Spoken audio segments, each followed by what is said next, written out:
Bonjour tout le monde, j'espère que vous allez bien. Aujourd'hui, je vous retrouve pour un tutoriel assez spécial puisqu'aujourd'hui nous allons parler de maquillage, c'est-à-dire d'un maquillage que vous allez pouvoir porter au quotidien, que ce soit pour l'école ou pour le travail et qui soit facile à faire. C'est le but principal puisque les maquillages sophistiqués ne sont pas vraiment mon truc, j'aime bien quelque chose qui reste de naturel. Donc de plus, vous pourrez découvrir ma petite collection de maquillage qui est assez différente de par les marques. Donc j'espère que ce petit tuto vous plaira et je vous laisse suivre la suite. À tout de suite. C'est parti pour le make-up. Donc on met son serre-tête pour retenir la mèche, bien sûr, pour pas en avoir partout. Je suis belle, n'est-ce pas? Vous prenez votre tonique habituel ou votre produit pour nettoyer votre visage. Moi, soit dit en passant, un produit à la rose que j'imprègne sur mon coton démaquillant. Le but, c'est de ne pas renettoyer sa peau avec l'eau du robinet. Comme ça évite de laisser des résidus de calcaire sur votre peau. Bon, c'est parti, on passe à la bébé crème de chez So Bioéthique, ma préférée depuis plus d'1 an. Qui a pas mal d'action sur mon visage et qui est pour tout type de peau. Donc j'ai pris la teinte numéro 1, il me semble que c'est un beige clair si je ne me trompe pas. On secoue bien, on y va par petites doses, ça sert à rien d'en mettre des tonnes. On applique sur le visage. Donc bien sûr on peut faire au pinceau, à l'éponge, mais moi je préfère faire à la main, comme ça au moins je sais que j'en ai partout. Regardez bien les petites mimiques qui sont assez sympathiques. Enfin, je pense qu'on a toutes certaines mimiques du visage quand on se maquille, forcément. Ça fait travailler un peu les muscles du visage. On a l'air classe quand même quand on se maquille.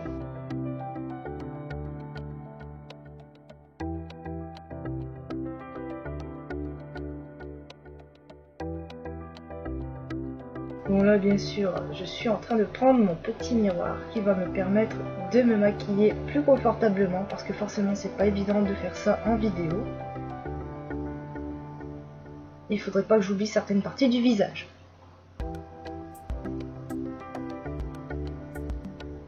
On passe ensuite à la poudre qui va permettre de matifier le teint et le faire durer toute la journée. Donc moi j'utilise la poudre de chez Avril Beauté en teinte claire.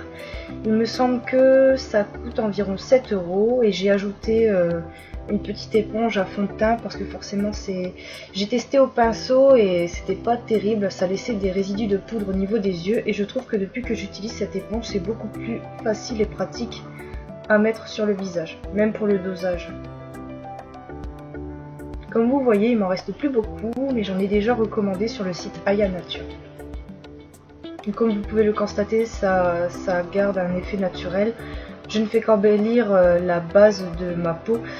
Comme j'ai la chance de ne pas avoir une peau difficile ou à problème, comme vous pouvez voir, pas forcément de boutons ou d'imperfections, j'ai pas grand chose à faire, ça reste un maquillage très léger et naturel. Ensuite on passe au liner qui sera un petit peu moins naturel puisqu'en ce moment j'utilise le Master Kajal de chez Maybelline si je ne me trompe pas.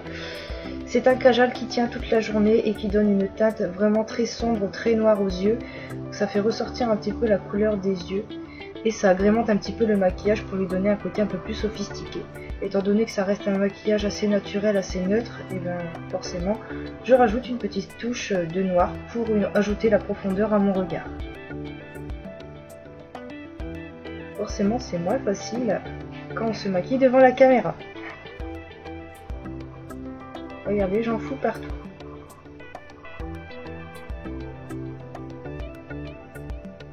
Maintenant, on va passer au blush pour les joues. Mais j'avoue que je me tâte un petit peu entre le beige Melba et le rose de chez Boho Cosmétique, Boho Green. C'est pas évident parce que ce sont deux teintes que j'aime vraiment beaucoup. Alors, laquelle ? Va pour le rose.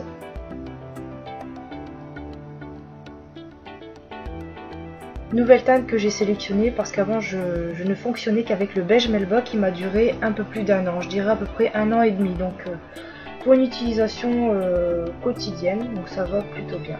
On n'oublie pas de sourire pour bien mettre le blush sur vos pommettes.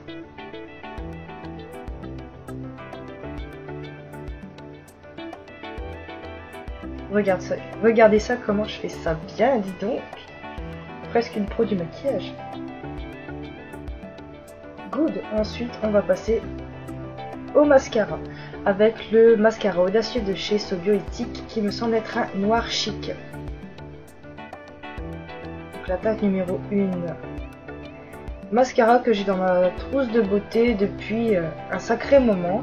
Comme vous pouvez voir, il y a un petit souci avec la caméra qui n'a pas l'air de vouloir bien se mettre. Voilà.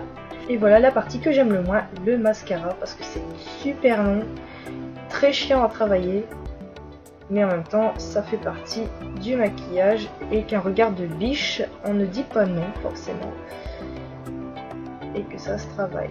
Donc je fais en 2 couches. La première couche est plutôt légère, c'est pour structurer un petit peu les cils, et la deuxième permet d'apporter du volume et permet d'allonger un petit peu les cils. Et apporter encore plus de courbure bien évidemment. Et oui, j'ouvre un peu la bouche hein, quand même. J'avais même pas remarqué. Je me dis toujours que quand je mets du mascara, il faut que je ferme la bouche, mais c'est jamais évident. Main gauche, attention. La main gauche apporte toujours des problèmes, c'est incroyable, on me fout toujours sur mes paupières. Et on attend que ça sèche un petit peu pour la première couche. On attend. Voilà un petit peu déjà ce que donne le premier passage du mascara.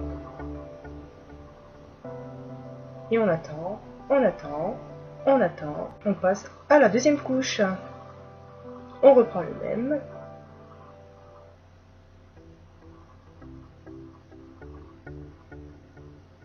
Regardez-moi ça, ce petit mouvement de poignet qui vous permet d'allonger et d'apporter de la courbure à vos cils, n'est-ce pas magnifique?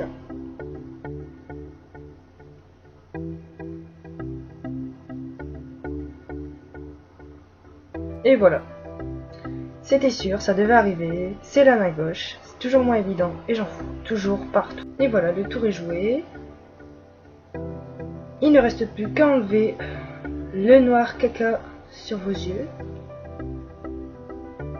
Pour cela, vous aurez besoin d'un coton-tige.